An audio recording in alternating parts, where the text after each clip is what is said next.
আসসালামু আলাইকুম ৰহমতুল্লাহি ওয়াবাৰকাতু।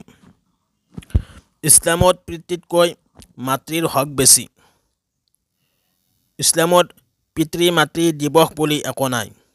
প্ৰকৃতপক্ষে ইছলামে আমাক তাৰ বাবে নিৰ্দিষ্ট দিন নিৰ্ধাৰিত কৰাৰ পৰিৱৰ্তে আমাক গোটেই জীৱন আমাৰ পিতৃ মাতৃৰ প্ৰতি শ্ৰদ্ধা ও যত্ন লোৱাৰ আহ্বান তথা উৎসাহিত কৰে।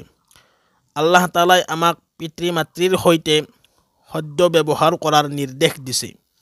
পবিত্ৰ কোৰআনত আল্লাহ তাআলাই কৈছে, আৰু তোমাৰ প্ৰতিপালকে আদেশ কৰিছে যে তেওঁৰ বাহিৰে অইন কাৰো ইবাদত নকৰিবা আৰু পিতৃ মাতৃৰ লগত সৎ ব্যৱহাৰ কৰিবা। তেওঁলোকৰ কোনোবা এজন অথবা উভয়ে যদি তোমাৰ জীৱনকালত বৃদ্ধাৱস্থাত উপনীত হয়, তেন্তে তুমি তেওঁলোকক উফ বুলিও নকবা। অৰ্থাৎ তোমালোকে জিন্দা থকা অৱস্থাত যদি তোমালোকৰ পিতৃ মাতৃ বৃদ্ধ হয়, তেনেহ'লে তেওঁলোকক উফ বুলি নকবা আৰু তেওঁলোকক ধমক নিদিবা, বৰং তেওঁলোকৰ লগত সন্মান সহকাৰে কথা পাতিবা, সন্মানজনক কথা ক'বা। সূৰা বনী ইছৰাইল ৮ নম্বৰ ২৩।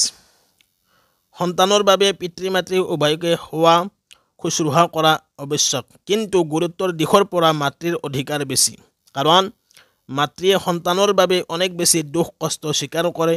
এই সম্পৰ্কে পবিত্ৰ কোৰআন আৰু হাদিছত কি নিৰ্দেশনা আছে চাওঁ আহক।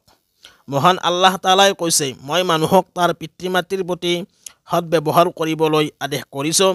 তাৰ মাতৃয়ে তাক অতি কষ্টৰে গৰ্ভত ধাৰণ আৰু অতি কষ্টৰে প্ৰসৱ কৰে, আৰু তাক গৰ্ভত ধাৰণ কৰা পিয়হ এৰোৱাৰ সময়সীমা হৈছে ৩০ মাহ।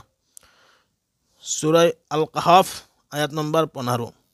এই সন্দৰ্ভত হাদিছত আহিছে, হযৰতে আবু হুৰাইৰা ৰাদিয়াল্লাহু তাআলা আনহুৰ পৰা বৰ্ণিত, তেওঁ কৈছে, এজন লোকে ৰাসূলুল্লাহ সাল্লাল্লাহু আলাইহি ওয়াসাল্লামৰ ওচৰত আহি সুধিলে, হে আল্লাহৰ ৰাসূল সাল্লাল্লাহু আলাইহি ওয়াসাল্লাম, মোৰ ওচৰত উত্তম ব্যৱহাৰ পোৱাৰ অধিক হকদাৰ কোন? তেওঁ ক'লে, তোমাৰ মা। লোকজনে ক'লে, তাৰপিছত কোন? নবীজী সাল্লাল্লাহু আলাইহি ওয়াসাল্লামে আকৌ ক'লে, তোমাৰ মা। সি ক'লে, তাৰপিছত কোন? তেওঁ ক'লে, তোমাৰ মা। সি ক'লে, তাৰপিছত কোন? তেওঁ ক'লে, তোমাৰ দেউতা। বুখাৰী শৰীফৰ হাদিছ হয়।